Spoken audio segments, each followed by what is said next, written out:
তো বন্ধুরা আজকে রেসিপিতে হবে সন্ধ্যার নাস্তায়। দেখো কি বানাচ্ছি। প্রথমে আমি আটা নিয়ে নিচ্ছি অল্প করে। তো কি বানাবো ওইটা দিয়ে তোমাদেরকে বলি। তো আটা দিয়ে আমি একটা চাট বানাবো বাটির মতন তৈরি করে। তারপর চাট মুড়ি আজকে খাওয়া হবে। তো স্পেশালি সেটা বাটি বানানোর জন্য আটাটা নিয়ে নিচ্ছি। আর বাটিটা কি করে আমি তৈরি করি তোমাদেরকে দেখাচ্ছি। আর পরিমাণ মতো এর মধ্যে নুন দিয়ে দিব। তো অল্প করে 1 চিমটির মতো নুন দিয়ে দিলাম। এটা অল্প হাত দিয়ে সুন্দর করে মিলিয়ে দিব নুনটাকে আটার সঙ্গে। এদিকে দেখো কড়াই বসিয়ে দিয়েছিলাম, ওর মধ্যে আমি দিয়ে দিচ্ছি রিফাইন অয়েল।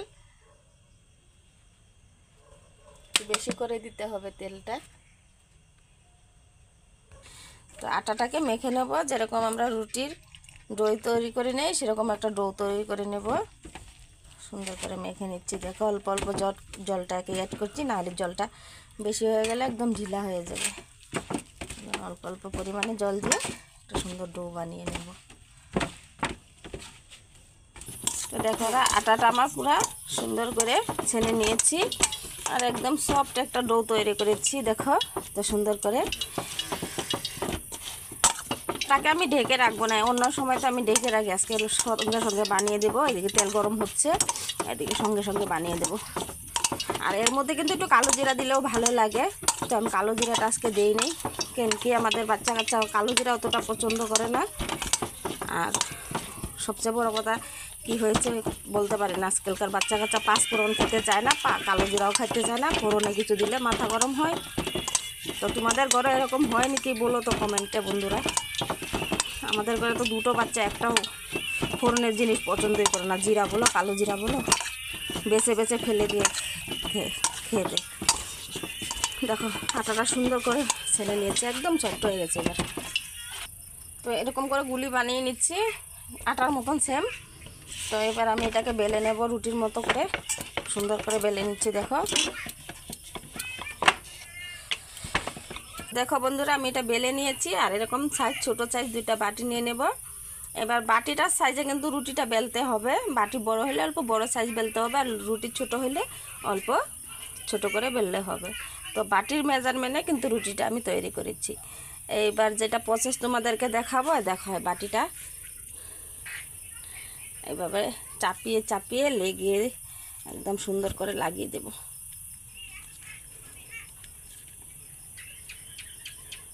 তো দেখো বন্ধুরা কি করে আমি লাগিয়ে দিচ্ছি, দেখে নাও।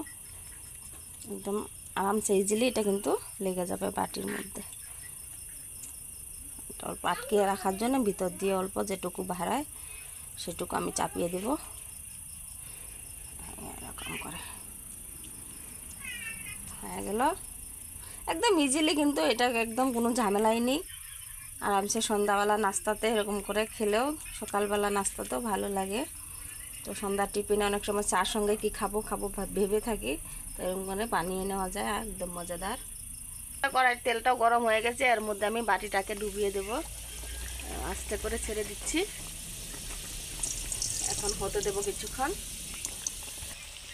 তো বন্ধুরা এখন আমি বাটিটাকে পাল্টিয়ে দেব। তো বন্ধুরা আমি একটা সুন্দর করে বাটিটাকে ভেজে নিলাম, একদম লাল হওয়া অবধি ভেজে নিলাম। দেখো কত সুন্দর হয়েছে। তো এবার নামিয়ে দেব। বাকিগুলো এরকম সুন্দর করে উল্টিয়ে পাল্টিয়ে একদম হাই ফ্লেমে ভাজলে কিন্তু মরমরে হবে না অতটা। আর যতটা মানে সম্ভব রুটিটাকে পাতলা বেলার চেষ্টা করবে, তো মরমরা হয়ে যাবে। আর যখন ভাজার টাইমে মানে এটাকে অল্প ভাজার টাইমে মানে স্লো করে দিতে হবে আঁচটাকে, তখন মানে ভাজলে ভালো হবে। একদম গরম গরম ধরলেও মানে অসুবিধা হবে, বহুত গরম আছে, ঠান্ডা হতে দেব, তারপর খুলে দেখাচ্ছি তোমাদেরকে। একটা বাটিও আমি এর মধ্যে দিয়ে দিচ্ছি, তোমাদেরকে দুধ টক করে দেখাচ্ছি। দেখো এটা হতে দেবো কিছুক্ষণ, তারপর পাল্টি করে দেবো। তো বন্ধুরা এক সাইডে ভালোভাবে হয়ে গেছে, আরেক সাইডটাও পাল্টি করে দেবো আমি।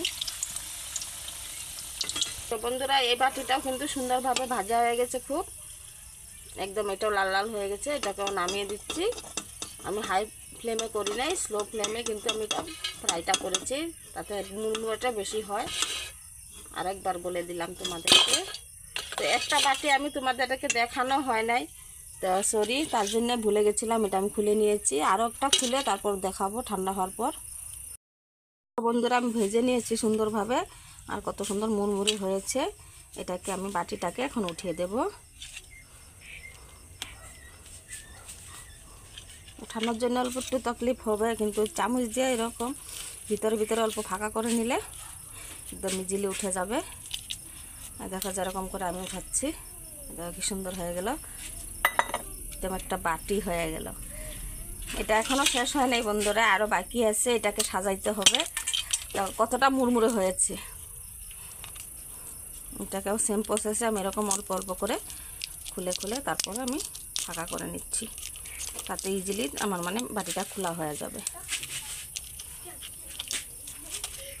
অল্প ধীরে সুস্থিরে করতে হবে কাজটা।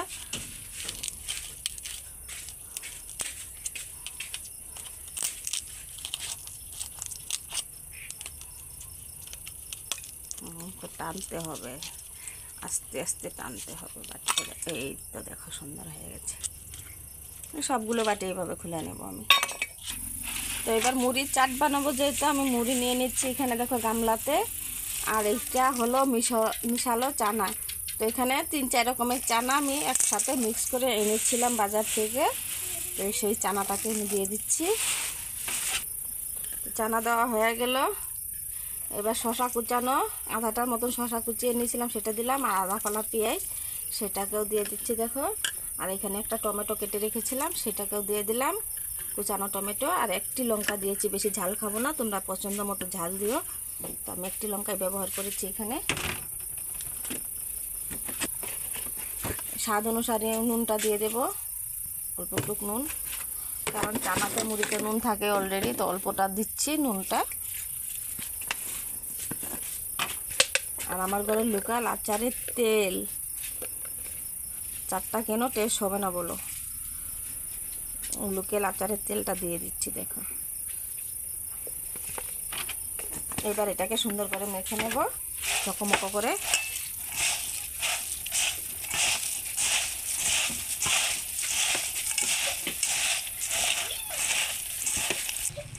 তো বন্ধুরা দেখো আমার মুড়িটা একদম সুন্দরভাবে মাখা হয়ে গেল। এটা খেতে কিন্তু এমনিও চায়ের সঙ্গে টেস্ট লাগে। তারপরেও আমি একটু সৌন্দর্যতা বাড়ানোর জন্য আমি বাটিগুলো বানিয়ে নিচ্ছি। এই বাটিগুলোর মধ্যে দেবো এবার চাট মুড়ি রেডি। তো আমার রেসিপিগুলো, আমার প্রসেসগুলো তোমাদের কেমন লাগে তো একটু কমেন্টে বলো। আর আমার চ্যানেলে যদি নতুন হয়ে থাকো সাবস্ক্রাইব করতে কিন্তু ভুলো না। তো আজকের নাস্তা আমাদের এটা চা আর চাট হবে। এদিকে দেখো আমার চাট সম্পূর্ণ রেডি, চার সঙ্গে খাবো। তো আজকের প্রসেস এতটুকু ছিল, অন্যদিন আরও কিছু নতুন একদম মজাদার দেখাবো তোমাদেরকে। তো আমাদের সাথে থেকো।